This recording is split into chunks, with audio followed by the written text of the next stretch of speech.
Thanks for tuning in to another episode of Getting Your Life Back with me, Cade Cooper. If this is the first time you've seen my episodes, I launched this product about a month ago. The whole idea is to share, firstly, how I went through some really hard things and how I processed my trauma and the tools and methods I used in order to, overcome a lot of stuff and, get my life back today. With that, I have brought on different people and have a long list of really amazing people that will come on and share maybe different ways that they got their life back as well. I realize not everyone's religious, not everyone believes in God. Not everyone believes in certain things. My goal here is not to change your political ideology, your religion, or anything else. I'm just throwing out suggestions and ideas. I don't claim to know everything. I don't know everything. I know different people heal in different ways, but I think there are certain principles that are fairly universal that if we understand and implement, can help us out. So as part of this, I've also done some smaller segments on specific topics that I think are very relevant. I have spent 10 years and hundreds of thousands of dollars learning about the body and mind. I've been taught for years by one of the best therapists in the United States, and through a ton of good and bad decisions and learning from them, and in the end being empowered by the God of heaven through his son Jesus Christ. My hope is I can share some things with you, and you don't have to go through all the pain and stuff I went through in order to learn some of these things. So, this episode is different. I've known for a while I was going to do it, and there's a little apprehension there, a little inadequacy for sure. But the more I pray, the more I feel like I need to do it, because I feel like it's something that can really help people. The name is The Myth of Friends with Benefits. And anytime I talk about my morals or standards, a common reaction I get is people feel judged. Well, I don't really care the way that you live your life, and don't have to compromise my convictions to be compassionate. And if you don't believe that this is thing that God has commanded, well, I don't know how to convey that or convince you of that. Otherwise, I can certainly talk about some of the effects that I think are universal, whether you do or not. My point being, look, I believe what I believe because of everything I've been through and the way I've sought God out, regardless of what he asked me to do or what his truth was. And I certainly have strong faith in this stuff, but at the same time, I have a lot of friends who don't live like this at all. I have a friend who's a swinger. He's an awesome guy. He's extremely nice. He does not deal in deception with women. He's honest and upfront, and I like him. I can't make a judgment call of where he's at in life. I simply don't know. Do I think he's going to suffer some of these things as he does this? Yes. I think it's just a byproduct. I don't think God punishes us. I think he allows us to experience consequences. So, as part of this too, Satan, whenever you attempt to do good things, he always tries to paint weakness as hypocrisy. And as I'll talk about in this episode, I have not always been perfect by any means, right? And it's become very aware to me that I need to watch my actions in public a lot closer than I previously had, because the perception of reality can be reality, and for me, even inciting these emotions, even if I know that there's no potential or no future, to me, I believe can cause harm. And so it's something I've really, even the last week or two thought about and, trying to change. But I am a rough stone rolling, but I'm not a hypocrite. I'm not a hypocrite, So with that, I want to talk about 3 points that I think are important to understand with this, this idea here. The first is the physical.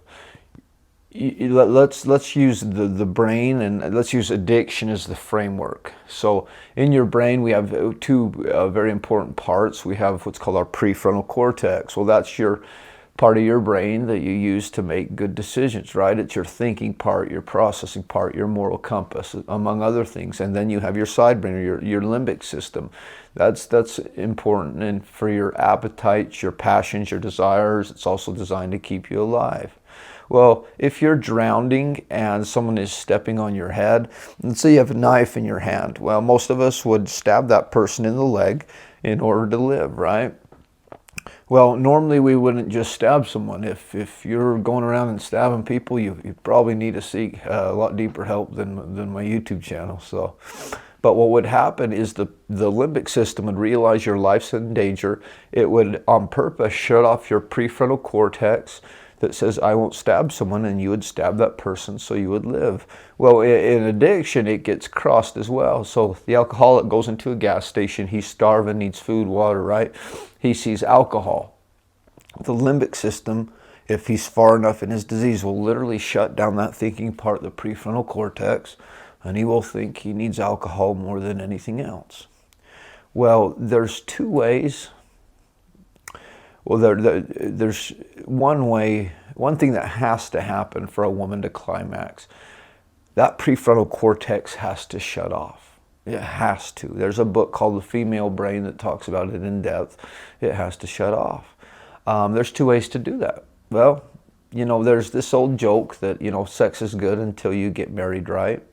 And there's a lot of people that ask a very valid question as well, right? Like, I need to know if I'm sexually compatible with you before, I get married. Well, I think a lot of time people use that as a deception, and there's never really, they never really care or want to marry the person. They just want to have sex. But it's a valid question, but at its core, there's a fundamental misunderstanding. So the first way for, a woman to climax is to numb or use the effects of sex without feeling safe as a drug, basically the man, and it will numb that prefrontal cortex, and she can have an orgasm.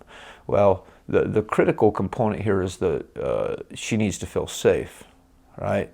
But if she doesn't, during sex, she'll have a certain surge of dopamine that will just rush through her body, but she won't have any of it's a very critical thing called oxytocin. It's another chemical in our brain that's our bonding chemical, right? It's the one that makes us fall in love. It's the one that makes us care and have meaningful relationships, or makes us, want to cuddle after we make love. Well, if we do not feel safe, if there's not that connection, it's just like a drug.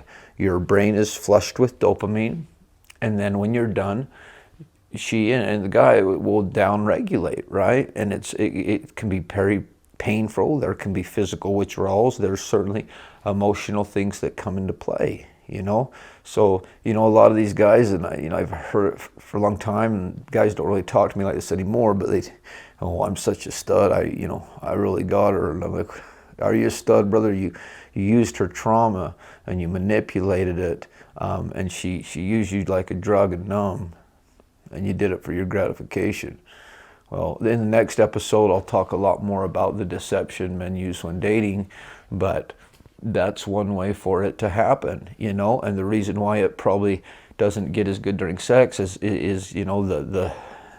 the thrill, right? The forbiddenness, right?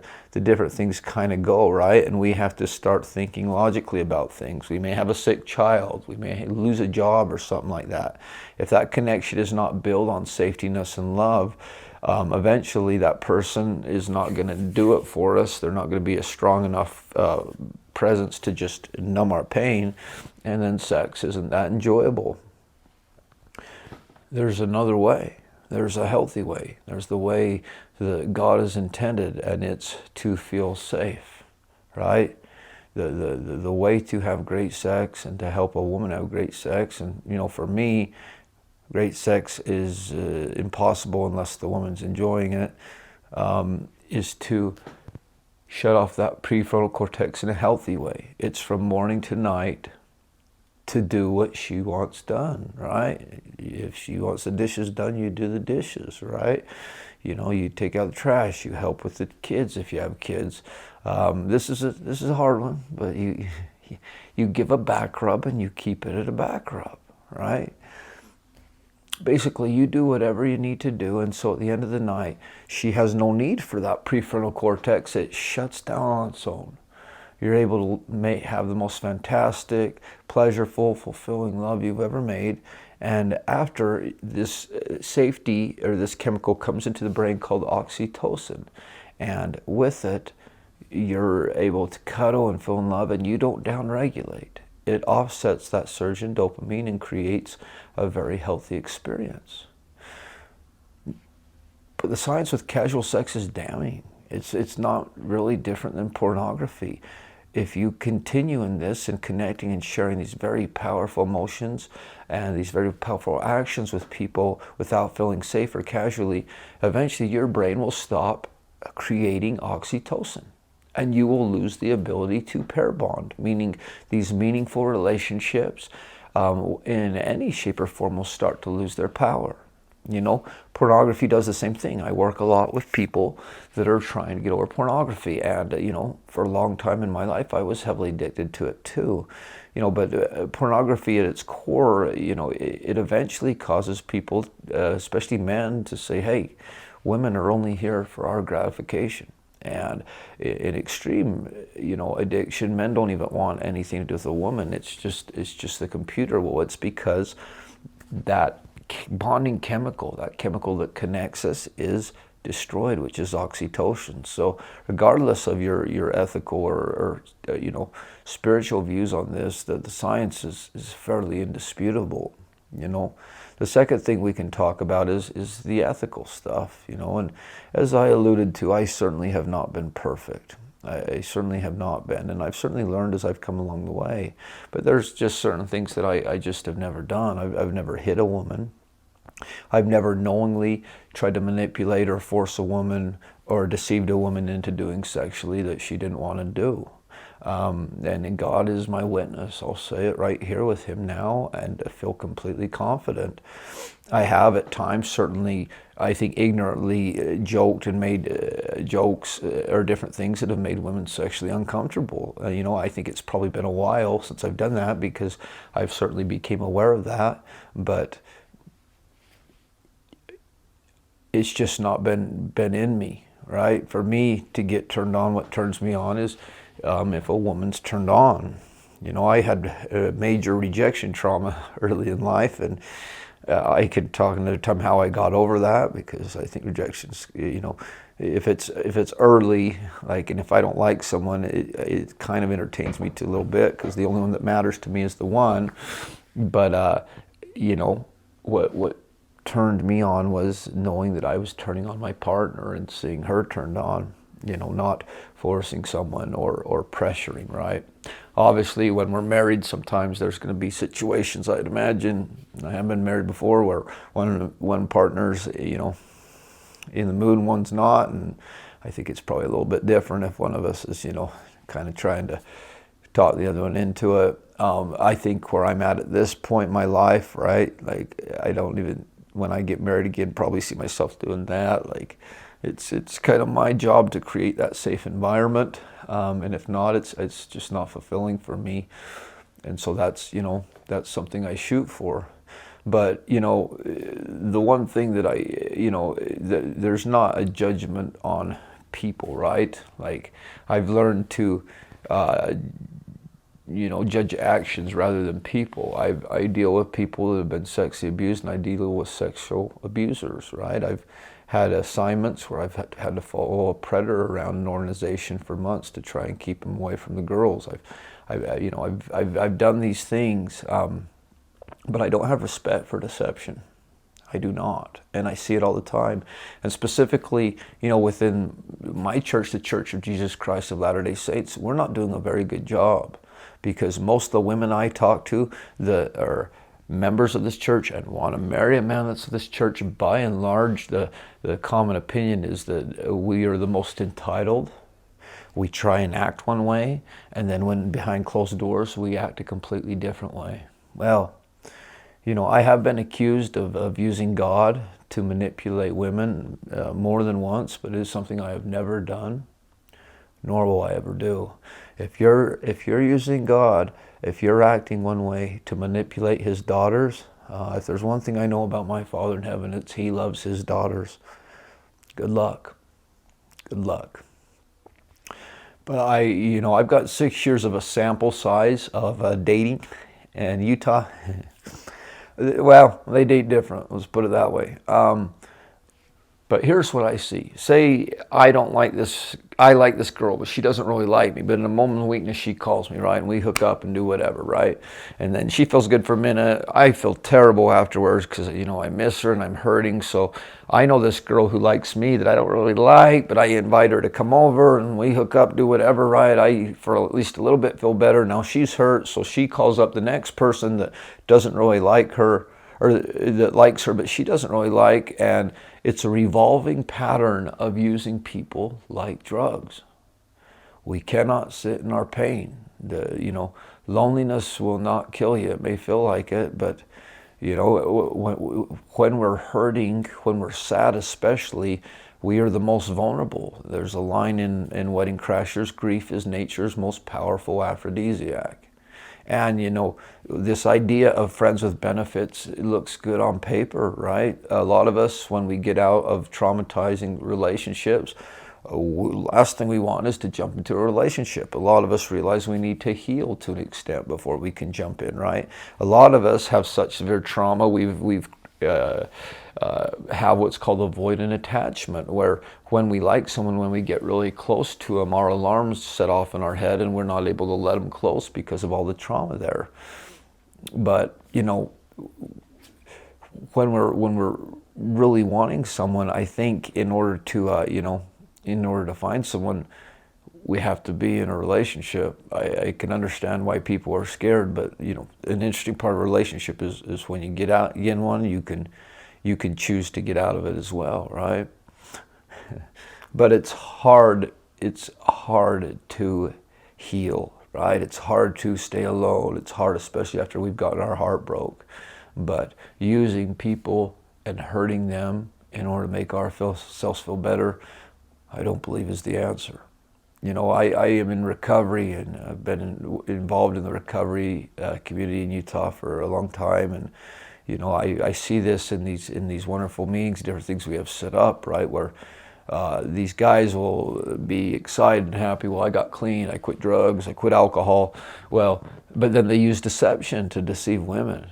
Well, they've just shifted their addictions. And brother, if you think that you're doing good because you no longer do drugs or alcohol, but now you use God's daughters in a deceiving type way, I don't think you've progressed. I think you've digressed. And the tough thing about that is, in a lot of these meetings, girls don't even go anymore.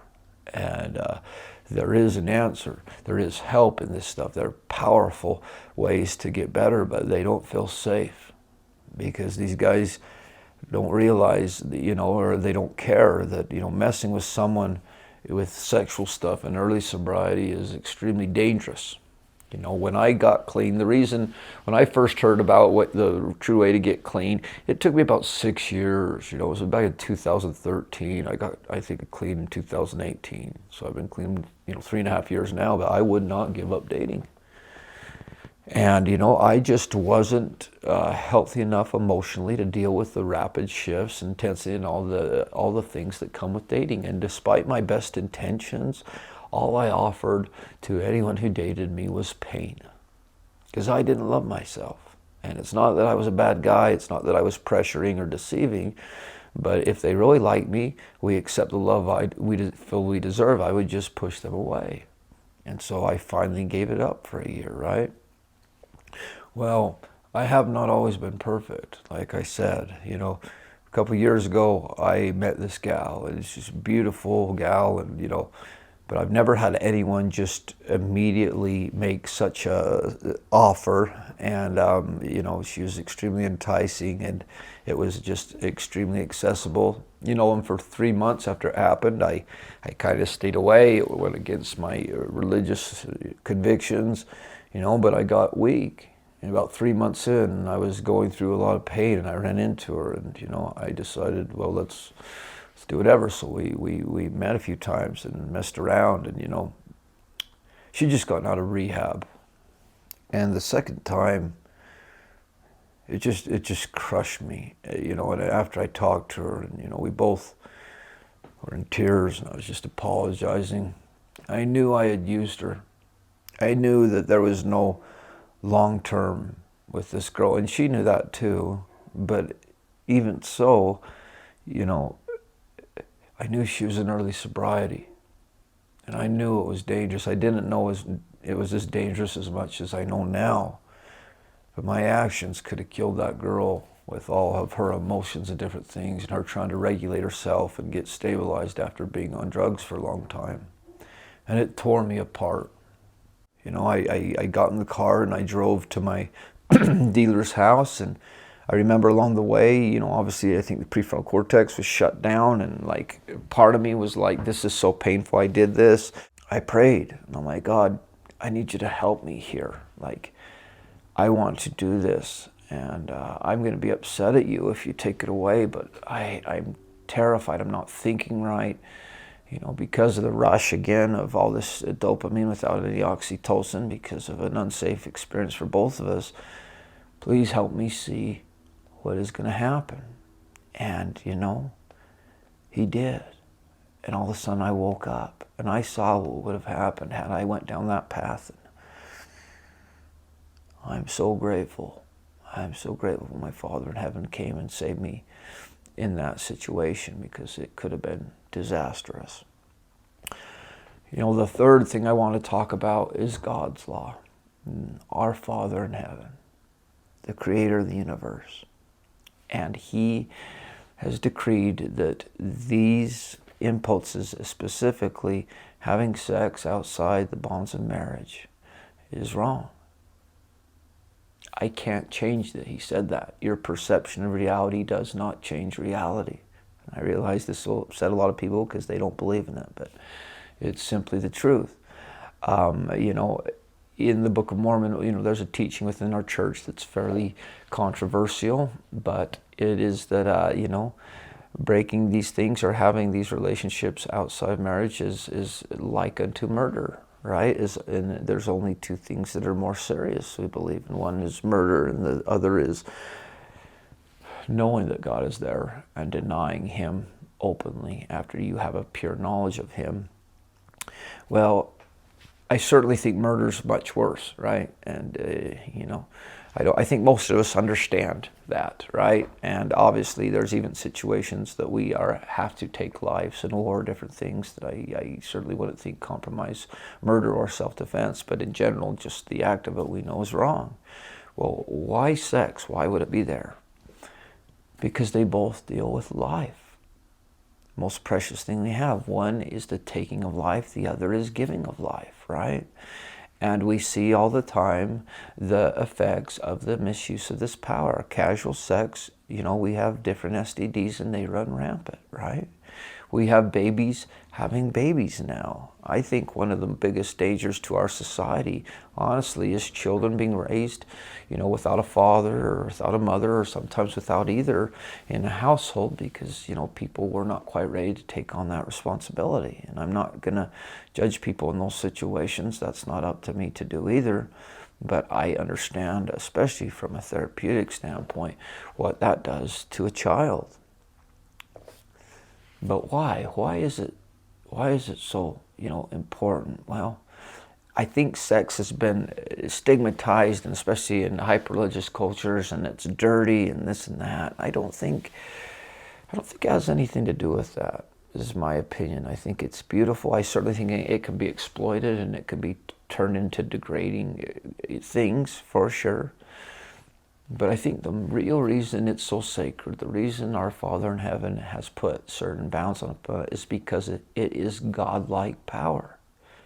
He has given us his power. God's power is to be able to create life. And we are co-creators with God. It is to create life. And it's such a sacred thing.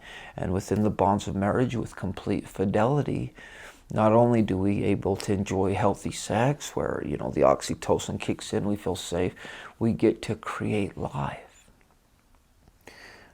I've created two, my you know, girl and boy, and it's the best part of my life. They saved my life in every shape and way. I believe that's why it's such a strong view in God's eyes. I also believe God, I don't really think God punishes. I think God loves us enough to experience consequence. And, you know, by feeling the consequences of certain actions, we can either grow or not. Well, I feel the consequences of my actions regularly, and, you know, I've come a long way. I'm not doing a lot of these things I talk about now, but I still obviously make mistakes. So those consequences are unpleasant, and they cause me to try and adjust and shift, you know, my attitude so that I can be better. But God gives us this urge, this power, and, you know, when we engage in it, and when we think that friends with benefits is a thing, I've never seen someone not get hurt. And I'm not going to go into what is and what isn't benefits, right? But those illicit passions, right? At first, you know, I was, you know, so for me, you know, I toyed with this power a while back, and I'll tell you what, it wasn't because of guilt or shame, I should say, but man, was it hard to overcome. And the physical withdrawals were brutal because my brain was caught up in, you know, this type of activity and you know, variations of it for a sustained period of time. Well, I was dealing with extremely high amounts of dopamine, no oxytocin, and then my brain was down-regulating, and I had become addicted to someone as well. And I went through physical withdrawals that caused me to shake. I've been through hardcore withdrawals from drugs. You know, you can look at my story in 2 through 4, and I talk about withdrawing from benzos, Xanax, Klonopin, and it was brutal. This was, in ways, a lot tougher, but not also was I withdrawing, you know, physically, but there was an emotional connection that was created when I decided to toy with this power that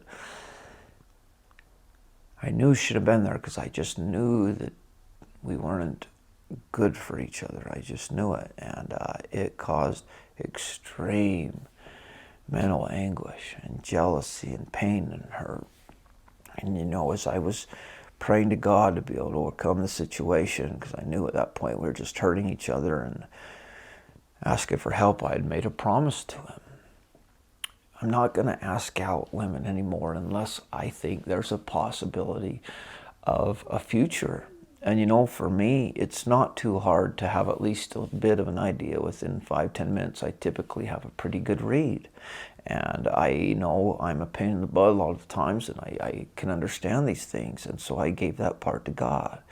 I also gave, you know, and I've been good with this so far, that sexual part in any setting, right? Like within the church, they have, you know, we believe in strong standards. You know, the touching of certain areas, right, are still looked at as sin. Well, in and of themselves, I don't know, God views those as bad, but they are progressive, right? They lead you down that path. I've never been in a situation where we've got a little frisky and then we've continued to make out and kept it just a little frisky. So I made a promise. I'm not going to try to elicit those passions. I want to find her. I want to find the one, and I don't believe I'm going to find her when I'm consistently using people, you know, in even if it's in fully transparent and we both think we have an understanding. If I don't have long-term ambitions, then I'm still using. That's my belief. And so I gave that part up. Well, it's gotten me a lot of lonely nights.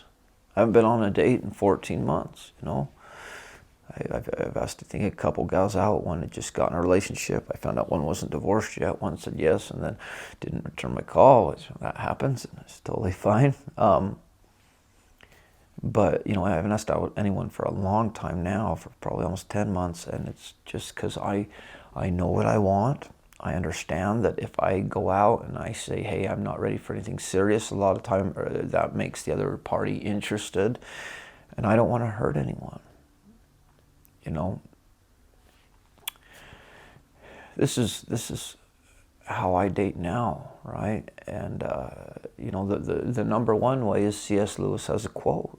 And he says, a woman's heart should be so close to God that a man should have to chase him to find her. I love that quote. I know a lot of people, especially women, who don't like that quote. Well, if you don't like it, that's your own thing, right? But, that's what I do. And for me, it doesn't mean a woman that's perfect. Your heart being so close to God doesn't mean you don't have a checkered past. I don't really care much about people's past. I believe there's redemption for everything. I care about what you've done to heal and where you're at now. I have a past. But I have a doctor, and she's interesting. She's a beautiful gal, and she's an atheist or agnostic at least, but she doesn't believe in God. But she said, Kate, I will not have sex for at least 3 months, because I understand when there's so much testosterone in the brain, a man cannot fall in love. Well, I've seen this when we get in relationships and it starts off with hypersexualness, that certain rush and surge of dopamine, it hinders our ability to see things that are very important, right? Well, for me, I don't need to just get action anymore. I'm 40 years old. I promise I'm fine. I don't masturbate or look at pornography. I just had my prostate checked. It's very healthy. Blue balls are not nearly as bad as we try to pretend like they are. If I don't feel an emotional connection at this point, it's even hard for me to get really aroused. But I want to find the one. And so I can't afford in an initial beginnings of a relationship to engage in certain behaviors, because I miss things and I want to find the one. So, for me, it will be at least a month with no cuddling, not even cuddling, with no affectionate stuff that way, just no pressure getting to know someone so I can see these things. Behavior rarely changes. It does, but not often, right? But what changes is the tolerance of behavior. And these warning signs are these things that are bothering us when we're caught up in all this web of, ecstasy and pleasure and different things. We may look past them or miss them. And they may be okay when we're in the honeymoon stage and we're falling in love. Well, 3 years in, when life hits us with its severe trials, that stuff doesn't stand. It's not okay anymore, right?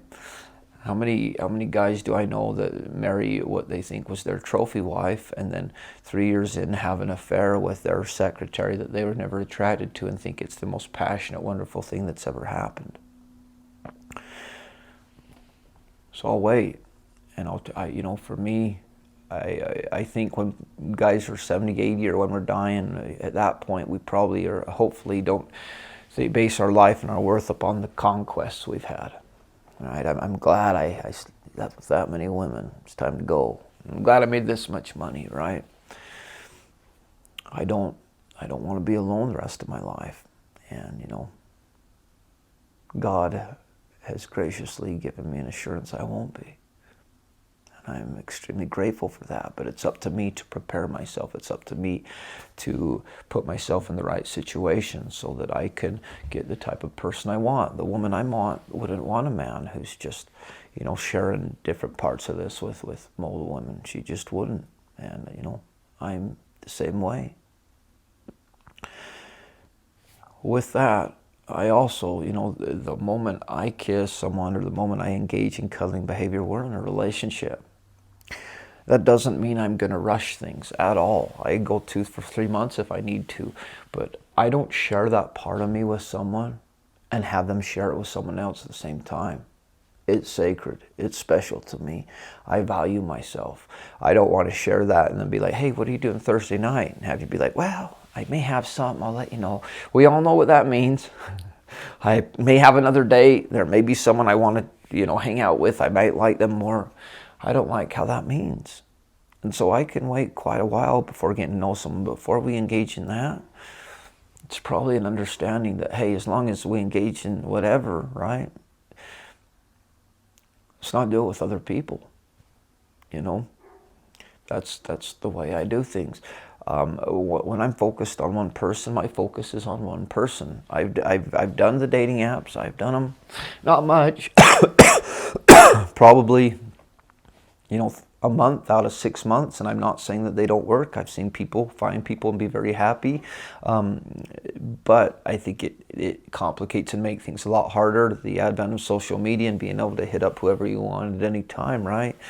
Well, the old bishop that was like, it's like a buffet, and you gotta sample some here and sample some here and taste some here, and you kind of find out what you like. Well, I think that worked a little better before all this stuff came out, this instant stimuli and this, just being able to click because we like the way someone looks. But it seems a little bit harder that way. I've tried it. I have been on dating sites on the little time that I was on and communicating with 15 women at once, and it was exhausting.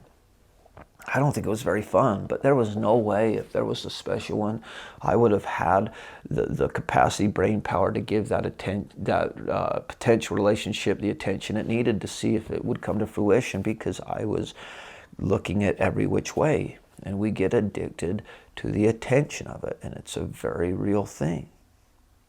So for me, I focus on one at a time and want to see where that's going. That doesn't even mean we're even in a relationship yet or not, but that's just the way I go.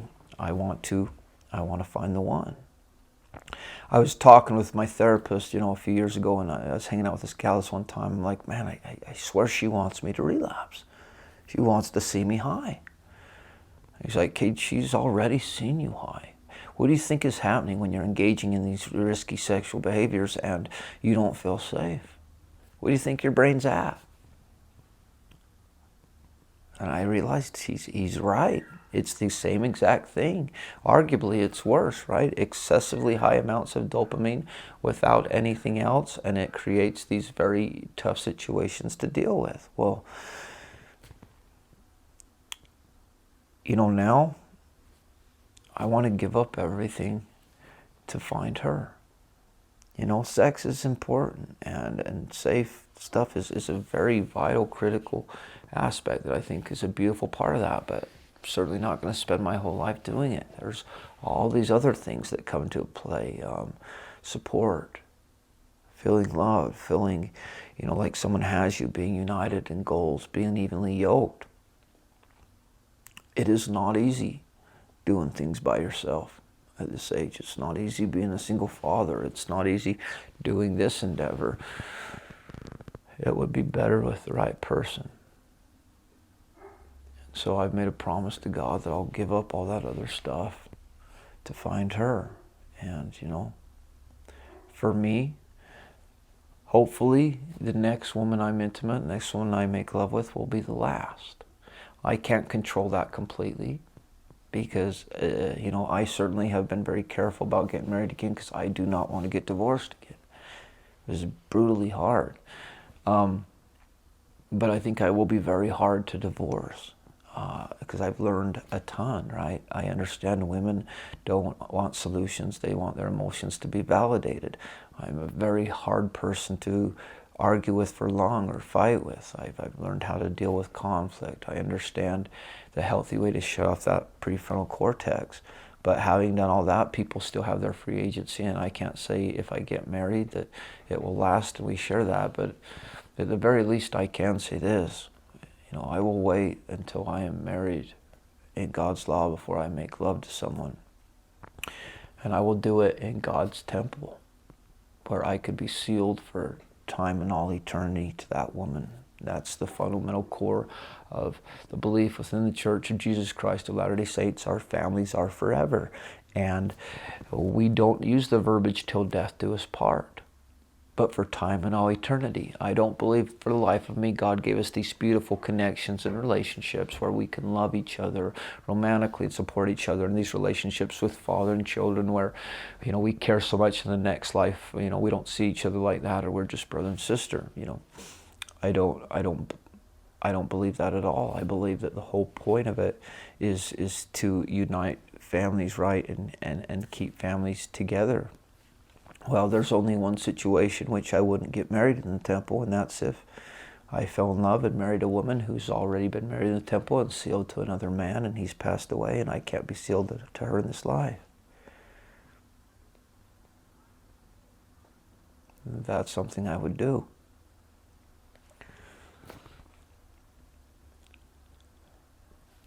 The next episode I will shoot is You're Not a Stud.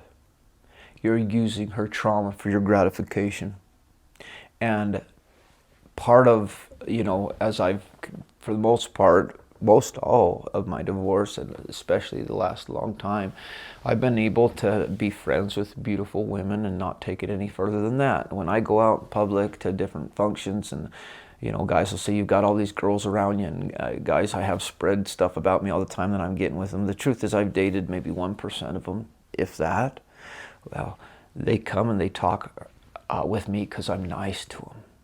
I've had a lot of situations with a lot of beautiful women where, late at night I've thought, hey, I'm sure we could have a little fun, but I decided not to, because I knew that there was no long-term potential, and it would have, at the very least, shifted the relationship. And if I don't have long-term ambitions, I'm using them. I'm using their emotions, their body, to help me feel good. I'm so glad I had not done that. And I have done that before, but not for quite a while. But I'm so glad, because a lot of you women, I know you've been there for me in some pretty sticky situations. When I've relapsed and been struggling, I've had girls come and help me. And my point in all this is, because I talk to them, I hear their stories quite a bit. I hear their past trauma. And then I hear how men, sometimes ignorantly, a lot of the time not, manipulate that trauma into getting them to lower their guard, to sleep with them. And I'm sick of it. And I will expose every way I know on earth that a man manipulates a woman. And people ask me, why not talk about women? Well, I have been manipulated by a woman, more than one. I've had one use God and to manipulate me into things, and it was extremely painful. But I tend to be a little bit more sympathetic towards women, because number one, we're 3 times their size. I don't have to worry on a physical level for a woman to, I don't have to worry about getting hurt, right? Also, we're way more, visually stimulated, where women, unless there's a lot of trauma that messes things up, are way more emotionally. But I'm tired of people thinking they're studs because they're taking this trauma, which has produced this thought in a woman's head that they're not worth it, and just imprinting it and pushing it further and further, and then as soon as they're done, cast them aside thinking they're a man. It doesn't make you a man. The real measure of a manhood is not how many women you can get.